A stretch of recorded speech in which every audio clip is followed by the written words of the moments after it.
अगर आप world map देखें तो शायद ही कोई दो कंट्रीज इतने ज्यादा जुड़वा नजर आएं जैसे यमन और ओमान है। जजीरा अरब की सदर्न साइड पर मौजूद ये दोनों कंट्रीज न सिर्फ शेप और साइज में एक जैसे हैं बल्कि इनकी जियोग्राफीज और नेचुरल रिसोर्सेज भी ऑलमोस्ट सिमिलर हैं। दोनों ही कंट्रीज में ऑलमोस्ट एक जितने ही ऑयल और गैस के रिजर्व्स हैं और दोनों ही कंट्रीज दुनिया के दो बहुत ही इंपॉर्टेंट चोक पॉइंट्स के बिल्कुल ऊपर हैं। ओमान स्ट्रेट ऑफ हॉर्मुज के बिल्कुल एज पर है और पर्शियन गल्फ से आने वाला सारा तेल और गैस यहाँ गल्फ ऑफ ओमान से ही गुजरकर बाकी दुनिया को जाता है। इसी तरह यमन बाबल मंदेब स्ट्रेट के बिल्कुल साथ है। बाबल मंदेब ही वो पॉइंट है जहाँ से एशिया और यूरोप का 80% ट्रेड गुजरता है। ये यूरोप और एशिया को आपस में कनेक्ट करने का सबसे छोटा रूट है। तो ये दोनों कंट्रीज जियोपॉलिटिकली बहुत ही इंपॉर्टेंट लोकेशंस पर हैं। इसी तरह दोनों ही कंट्रीज में अरब्स रहते हैं जिनका कल्चर और जुबान ऑलमोस्ट सिमिलर है। दोनों ही कंट्रीज में सुन्नी मुस्लिम ज्यादा रहते हैं, गो के यमन में जैदी शिया भी हैं जिनके पास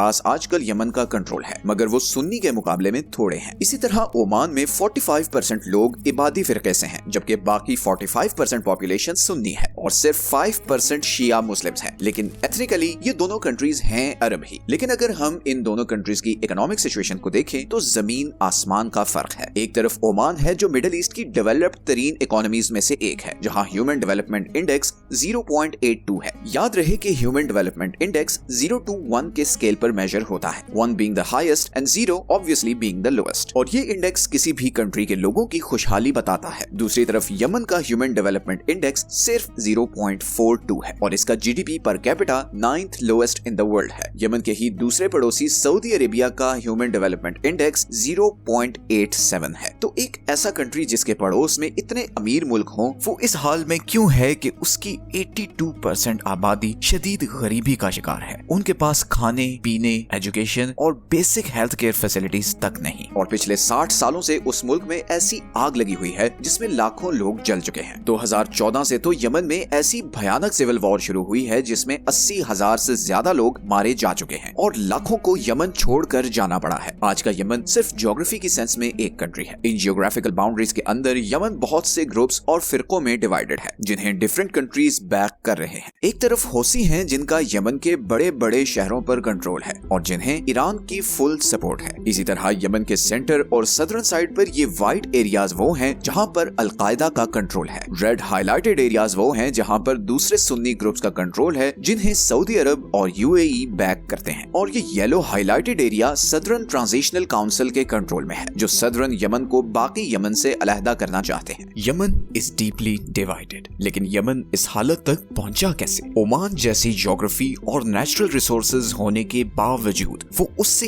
इतना पीछे क्यों है? यमन और ओमान के इन डिफरेंसेस के पीछे इन दोनों कंट्रीज की हिस्ट्री, ज्योग्राफी और लीडरशिप का बहुत ही बड़ा हाथ है। सबसे पहले चलते हैं दोनों कंट्रीज की हिस्ट्री में। दोनों ही मुल्क 16th सेंचुरी में नॉन अरब पावर्स के कंट्रोल में थे। 1519 में ऑटोमन एम्पायर ने सारे नॉर्दर्न यमन पर कब्जा कर लिया और अगले 400 साल तक वर्ल्ड वॉर 1 के खात्मे तक यमन ऑटोमन एम्पायर के ही कंट्रोल में रहा। दूसरी तरफ ओमान पर पोर्चुगीज एम्पायर ने 1507 में कब्जा कर लिया और उसे अपनी कॉलोनी बना लिया। लेकिन पोर्चुगीज एम्पायर का ओमान पर यह कंट्रोल सिर्फ अगले 100 साल तक रहा क्योंकि लोकल ओमानियों ने इकट्ठे होकर पोर्चुगीज एम्पायर के खिलाफ स्ट्रगल की और उन्हें 1650 में यहाँ से भागने पर मजबूर कर दिया और उनसे मस्कत का कंट्रोल वापस ले लिया और यहीं से शुरुआत हुई ओमानी सल्तनत की। ओमानियों ने पोर्चुगीज का सी ट्रेड एक्सपीरियंस यूज करते हुए पूरे इंडियन ओशन में ट्रेड का जाल बिछा दिया। आज के ईरान से लेकर पाकिस्तान, इंडिया और ईस्टर्न अफ्रीका तक का सारा ट्रेड ओमानी सल्तनत के कंट्रोल में था। मस्कत से लेकर अफ्रीका में ज़ंज़िबार तक का सारा हिस्सा ओमानी एम्पायर का हिस्सा ही माना जाता था। फिर 1872 में ओमान और ब्रिटिश एम्पायर में प्रोटेक्टोरेट एग्रीमेंट हुआ जिसके मुताबिक ब्रिटिश एम्पायर ओमान को प्रोटेक्शन देगी और बदले में ओमान के रिसोर्सेज और जमीन में उसका हिस्सा होगा। ये एग्रीमेंट 1951 में जाकर खत्म हुआ और उसी साल ओमान ब्रिटिश कॉलोनियल कंट्रोल से आजाद हो गया। इसके बाद ओमान में जो सुल्तान आए वो बहुत ही अल्ट्रा कंजर्वेटिव थे, इतने ज्यादा कि उन्होंने ओमान में लिटरली सारी टेक्नोलॉजिकल डेवलपमेंट बैन कर दी। मतलब इस हद तक सख्ती की कि आप 15 मिनट से ज्यादा पब्लिक में बात नहीं कर सकते थे, सन ग्लासेस नहीं पहन सकते थे। यही वजह है कि लोगों में अनरेस्ट बढ़ने लगा और सुल्तान की पॉपुलैरिटी गिरने लगी। ये वो वक्त था जब अरब की ऑयल इंडस्ट्री बूम कर रही थी और सारा यूरोप इस तेल पर डिपेंडेंट था और ब्रिटिश नहीं चाहते थे कि कोई इंस्टेबिलिटी हो और ओमान जैसा कंट्री जो इतनी जियोपॉलिटिकली इंपॉर्टेंट जगह पर है वो उनके हाथ से निकल जाए। इसीलिए ब्रिटिश ने 1970 में सुल्तान के बेटे काबूस बिन सैद को अपने ही बाप के खिलाफ कू के लिए उकसाया और 23 जुलाई 1970 को सुल्तान के ही बेटे ने उसकी हुकूमत का तख्ता उलट दिया। लेकिन ओमान के लिए ये कू बहुत ही खुशकिस्मत साबित होने वाला था। सुल्तान काबूस एक इंतहाई जबरदस्त एडमिनिस्ट्रेटर थे। गो के सुल्तान काबूस डेमोक्रेटिक नहीं थे, मगर अपने लोगों के लिए वो किसी मसीहा से कम नहीं थे। उन्होंने अगले चंद सालों में ओमान और ओमानी सोसाइटी को बिल्कुल रेवोल्यूशनाइज कर दिया। 1970 में जब वो सुल्तान बने तो पूरे ओमान में सिर्फ 3 स्कूल, 19 हॉस्पिटल्स और सिर्फ 10 किलोमीटर की पक्की सड़क थी। अगले सिर्फ 15 सालों में सुल्तान काबूस ने ओमान का नक्शा बदल दिया। 1985 तक ओमान में 500 स्कूल, 100 हॉस्पिटल्स और 3000 किलोमीटर तक की पक्की सड़कें बन चुकी थी। इसके साथ ही सुल्तान काबूस ने ओमान में गुलामी पर पाबंदी लगा दी। औरतों को वोटिंग राइट्स दिए ताकि वो मजलिस शूरा और म्युनिसिपल काउंसिल के मेंबर्स चुन सकें। सुल्तान काबूस ने ऑयल से आने वाला लिटरली सारा पैसा अपने लोगों की खुशहाली के लिए खर्चना शुरू कर दिया। सुल्तान काबूस ने ओमानाइजेशन की भी एक पॉलिसी इंट्रोड्यूस करवाई, जिसके मुताबिक ओमान में तेल और गैस निकालने के लिए आने वाली फॉरेन कंपनीज पर लाजिम था कि वो लोकल ओमानी वर्कर्स को रखेंगे और उन्हें ट्रेन करेंगे ताकि आहिस्ता आहिस्ता ओमानी वर्कर्स इतने ट्रेन हो जाएं कि ओमान की फॉरेन लेबर और कंपनीज पर से डिपेंडेंस खत्म होती जाए। ओमानियों का स्टैंडर्ड ऑफ लिविंग ऊपर जाने लगा। और सिर्फ यही नहीं, सुल्तान ने महसूस किया कि बहुत जल्द दुनिया ऑयल के ऑल्टरनेटिव ढूंढ लेगी और ओमान के पास इसका ऑल्टरनेटिव होना चाहिए। इसी के हल के लिए ओमान ने टूरिज्म को भी प्रमोट करना शुरू किया। सिर्फ 2023 में ओमान में 40 लाख के करीब टूरिस्ट आए और उन्होंने बिलियंस ऑफ डॉलर्स की इकोनॉमिक एक्टिविटी जनरेट की। इसके अलावा ओमान में भरपूर रिलीजियस फ्रीडम दिया गया, चाहे कोई शिया हो, सुन्नी हो या इबादी हो, हर एक को मुकम्मल आजादी है। इसी रिलीजियस टॉलरेंस की वजह से ओमान इंटरनेशनल पॉलिटिक्स में भी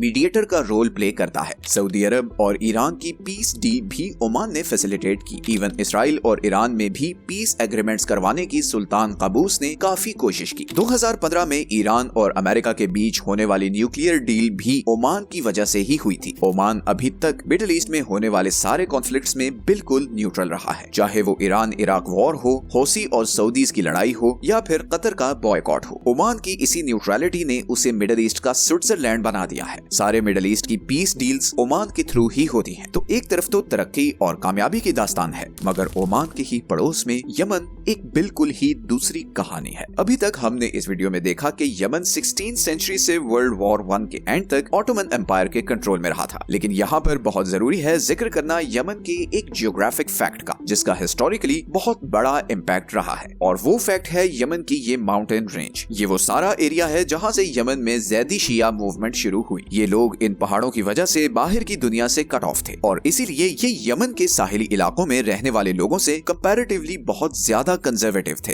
ये बिल्कुल ऐसा ही है जैसे सऊदी अरब की कोस्टल पट्टी वाले सारे एरियाज जैसे कि मक्का, मदीना और जद्दा में रहने वाले लोग इंटीरियर सऊदी अरेबिया जैसे कि रियाद जैसे शहरों में रहने वाले लोगों से ज्यादा खुले जहन के थे, क्योंकि कोस्टल एरियाज ट्रेड रूट से कनेक्टेड होते हैं और इसीलिए यहाँ पर रहने वालों का बाकी दुनिया से इंटरेक्शन रहता है। और जब इंटरेक्शन होता है तो जाहिर है उनका एक्सपोजर, उनकी टॉलरेंस बाकी लोगों की बनिस्बत ज्यादा होती है। ऐसा ही सिनेरियो कुछ यमन का भी था। ये ज़ैदी शिया 400 साल तक ऑटोमन एम्पायर के खिलाफ लड़ते रहे थे और जब 1918 में वर्ल्ड वॉर 1 के बाद ऑटोमन एम्पायर खत्म हुई तो इस पावर वैक्यूम में इन्हें मौका मिला और इस ग्रुप ने सारे नॉर्दर्न यमन पर कब्जा करके यहाँ पर अपना कंट्रोल कायम कर लिया, जिसे मुतवक्किलाइट किंगडम के नाम से जाना जाता था। यही ग्रुप आगे चलकर वो होसी मूवमेंट बना जिसे आज हम बहुत अच्छे से जानते हैं। तो वर्ल्ड वॉर 1 के बाद सिचुएशन ये थी कि नॉर्दर्न यमन में इस ज़ैदी ग्रुप का कंट्रोल था, जबकि सदर्न यमन ब्रिटिशर्स के कंट्रोल में था। ज़ैदी शियाज को इमाम याहिया लीड कर रहा था, जिसे एक बहुत ही सख्त और इनटॉलरेंट बादशाह माना जाता था। हिस्टोरिकली ये पता चलता है कि इमाम याहिया दूसरे रिलीजियस ग्रुप्स जैसे कि सुन्नी, क्रिश्चियंस या ज्यूज के मामले में काफी सख्त थे, जिसकी वजह से नॉर्दर्न यमन में रहने वालों में इमाम के खिलाफ बहुत शदीद गुस्सा था। अब यहाँ पर एक बहुत ही इंटरेस्टिंग पॉइंट आने वाला है जिससे आपको पता चलेगा कि ये रिलीजन और देश कार्ड सिर्फ आवाम को बहकाने के लिए यूज होता है। ऊपर के लेवल पर एलिट्स के लिए असल चीज उनका अपना मफाद होता है। असल में 1962 में नॉर्दर्न यमन में सुन्नी मिलिट्री कमांडर्स ने ज़ैदी हुकूमत के खिलाफ बगावत कर दी और एक मिलिट्री कू के जरिए इमाम को हटाकर अरब नेशनलिस्ट गवर्नमेंट बनाने की कोशिश की। लेकिन ये कोई आम कू नहीं था, ये एक बहुत बड़ी प्रॉक्सी वॉर थी जिसमें अरब नेशनलिस्ट पार्टी को इजिप्ट सपोर्ट कर रहा था, जबकि शिया ज़ैदी किंग को सऊदी अरब और दूसरे गल्फ कंट्रीज बैक कर रहे थे। इजिप्ट यमन में भी इजिप्शियन स्टाइल की नेशनलिस्ट गवर्नमेंट चाहता था, जबकि सऊदी अरब और बाकी गल्फ कंट्रीज डरे हुए थे कि अगर अगर यमन में बादशाहत खत्म हुई तो कल को ये इनकलाब उनके मुल्कों में भी आ सकता है, और इसीलिए सऊदी अरब और बाकी सारा अरब जैदी किंग को सपोर्ट कर रहा था। कितनी इंटरेस्टिंग बात है ये, राइट? सऊदी अरब जो कि शिया मूवमेंट का सबसे बड़ा मुखालिफ है, वो नॉर्दर्न यमन में शिया किंग को सपोर्ट कर रहा था। इन प्रॉक्सीज के नतीजे में नॉर्दर्न यमन में एक खूनी सिविल वॉर शुरू हुई जो अगले 8 साल तक जारी रही, और इसमें 1 से 2 लाख के करीब लोग मारे गए। ये सिविल वॉर फाइनली 1970 में जाकर खत्म हुई जब इजिप्ट बैक्ड नेशनलिस्ट पार्टी जीती और जैदी ग्रुप को हुकूमत से उतार दिया गया। लेकिन जब नॉर्दर्न यमन में ये सिविल वॉर चल रही थी, वहीं सदर्न यमन में एक और रेवोल्यूशनरी ग्रुप उठकर यहाँ पर मौजूद ब्रिटिशर्स के खिलाफ लड़ रहा था, और 1967 में उसने ब्रिटिशर्स को यहाँ से निकालकर सारे सदर्न यमन का कंट्रोल ले लिया। इस ग्रुप का नाम था नेशनल लिबरेशन फ्रंट। तो 1970 में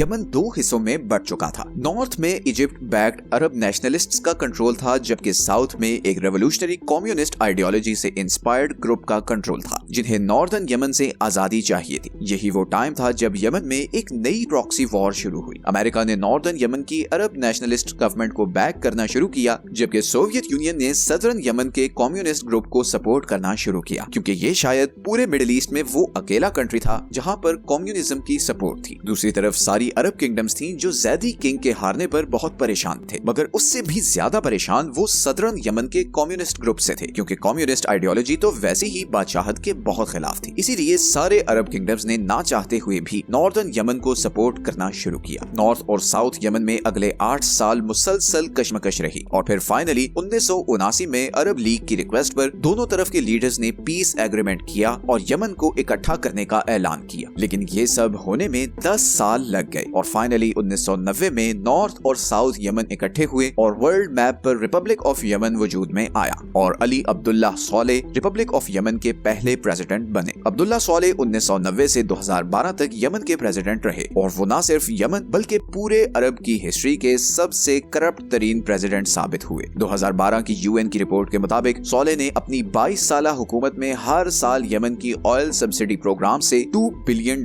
की चोरी की, और उनसे अपनी फैमिली के लिए वेस्टर्न कंट्रीज में एसेट्स बनाए। एक तरफ जहां सुल्तान काबूस ओमान के तेल का सारा पैसा अपनी आवाम पर लुटा रहा था, वहीं दूसरी तरफ यमन में अब्दुल्ला सोलेह दोनों हाथों से यमनी आवाम का पैसा लूट रहा था। और सिर्फ करप्शन ही नहीं, सोलेह ने और भी बहुत सी गलतियां की। सबसे पहले तो जब सद्दाम हुसैन ने कुवैत पर हमला किया तो सोलेह ने सद्दाम को पॉलिटिकली सपोर्ट किया, हालांकि वो जानता था कि सऊदी अरब और दूसरे अरब कंट्रीज सद्दाम के खिलाफ हैं। सऊदी अरब को सोलेह की इस हरकत पर इतना गुस्सा था कि जब इराक ये जंग हारा तो सऊदी अरब ने यमन को दी जाने वाली बिलियंस ऑफ डॉलर्स की एड बंद कर दी। और सिर्फ यही नहीं, बल्कि सऊदी अरब में काम करने वाले 8 लाख यमनी वर्कर्स को भी वापस यमन डिपोर्ट कर दिया। इन दोनों एक्शन से यमनी इकोनॉमी को बहुत बड़ा शॉक लगा। अभी यमन इस इकोनॉमिक शॉक से रिकवर कर ही रहा था कि 1994 में सदर्न यमन ने सोलेह की हुकूमत के खिलाफ बगावत कर दी। सोलेह ने इन बागियों से लड़ने के लिए अलकायदा को यमन में स्पेस दी, लेकिन इस एक्शन का नतीजा अगले आने वाले कई सालों तक यमन को भुगतना पड़ा। यमन में अब डिफरेंट ग्रुप्स आपस में लड़ रहे थे। साउथ में कम्युनिस्ट थे, सेंटर में अलकायदा थी, जबकि नॉर्थ में अरब नेशनल्स और जैदी शिया थे। यमन अब एक टाइम बॉम्ब था जो किसी भी वक्त फट सकता था, और ऐसा ही हुआ। सोलेह की गवर्नमेंट के खिलाफ लोगों में नफरत बढ़ती गई, और लोगों में जो लावा पक रहा था वो 2011 में अरब स्प्रिंग्स के साथ ही यमन में भी फट पड़ा। इस खूनी मूवमेंट ने अब्दुल्ला सोलेह की गवर्नमेंट उल्टा दी। सब ग्रुप्स अब यमन का कंट्रोल लेने के लिए लड़ रहे थे। नॉर्दर्न साइड पर जैदी शिया अब ईरान की बैकिंग के साथ बहुत पावरफुल हो चुके थे, और उनका नया नाम था